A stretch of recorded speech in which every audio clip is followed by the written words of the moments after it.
एक तरफ जहां 16 और 18 अक्टूबर को जेपी नड्डा की प्रस्तावित दौरे की खबर सामने आई है, तो दूसरी तरफ आज शाम को बीजेपी कोर कमेटी की बैठक भी प्रस्तावित है। हो सकता है कि बीजेपी कोर कमेटी की बैठक आज हो शाम को। प्रदेश अध्यक्ष सीपी जोशी की अध्यक्षता में यह बैठक होने वाली है। पहली सूची आई है। पहली सूची के बाद लगातार असंतोष के जो स्वर हैं वो बुलंद होते जा रहे हैं।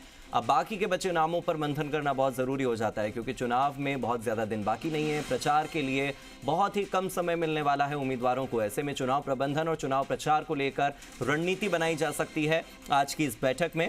और चूंकि आज बीजेपी कोर कमेटी की बैठक होगी, तब जाकर उस पर विचार मंथन 2 से 3 दिन में होगा। और जब जेपी नड्डा आएंगे तो राष्ट्रीय अध्यक्ष के सामने चुनाव का रोड मैप रखना राजस्थान के इन शीर्ष नेतृत्व के लिए बहुत ज्यादा जरूरी हो जाता है। तो जब कोर कमेटी अपनी तैयारी पूरी कर लेगी, तभी तो बीजेपी के राष्ट्रीय अध्यक्ष जेपी नड्डा के सामने कुछ रख पाएगी।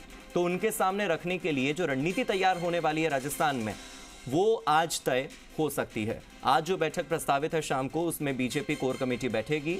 जितने भी बड़े नेता हैं वो एक साथ बैठेंगे। प्रदेश अध्यक्ष सीपी जोशी इस मीटिंग की अध्यक्षता करने वाले हैं।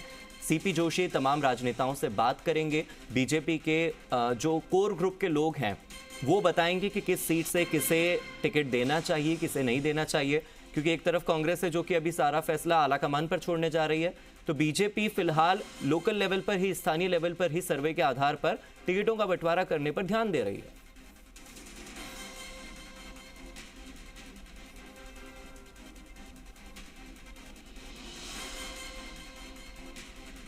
और मेरे सहयोगी विष्णु शर्मा लगातार जुड़े हुए हैं।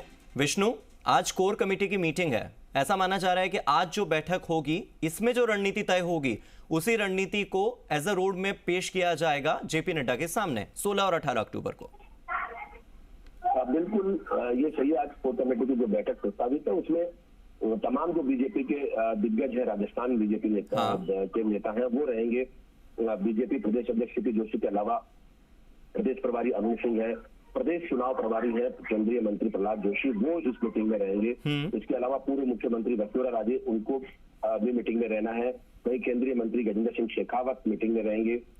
केंद्रीय मंत्री है अर्जुन मेघवाल, वो मीटिंग में रहेंगे। केंद्रीय मंत्री कैलाश चौधरी है, वो मीटिंग में रहेंगे। प्रदेश प्रभारी को प्रस्तावित मीटिंग में संगठन महामंत्री, तमाम जो नेता है, नेता प्रतिपक्षों, उपनेता प्रतिपक्षों, तमाम इस कोर कमेटी में शामिल जो नेता है वो यहाँ मीटिंग में रहने वाले। और पूरा मंथन किया जाएगा, क्योंकि जेपी नड्डा जब आएंगे तो वो पूरे उसके तहत आएंगे। तो यहाँ इन लोगों को पूरी उससे पहले पूरा होमवर्क, एक तरह से कहा जा सकता है कि उन पूरा होमवर्क तैयार करके वहां रखना होगा। तो तब रोड मैप इसके बाद बनेंगे कि इस तरह से ये आगे चुनावी रणनीति होगी। ये नड्डा जी को जानकारी देंगे और नड्डा जो है वो इसको लेकर आगे कुछ अगर कमियां खामियां रहती है तो वो इनको मार्गदर्शित करेंगे।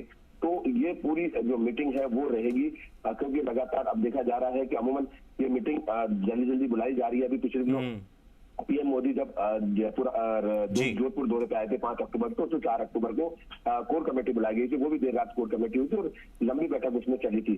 तो कहीं ना कहीं पूरा मंथन यहाँ पर बीजेपी नेताओं की ओर से किया जा रहा है। पूरा होमवर्क करने के बाद ही वो केंद्रीय नेताओं के सामने उसको रख रहे हैं। बिल्कुल विष्णु, पूरा होमवर्क करने के बाद ही अब केंद्रीय नेतृत्व के सामने अपनी रणनीति रखनी होगी। ये बीजेपी के लिए बहुत जरूरी है। शुक्रिया आपका इस जानकारी के लिए। तो जैसा कि मेरे सहयोगी विष्णु ने बताया कि जयपुर में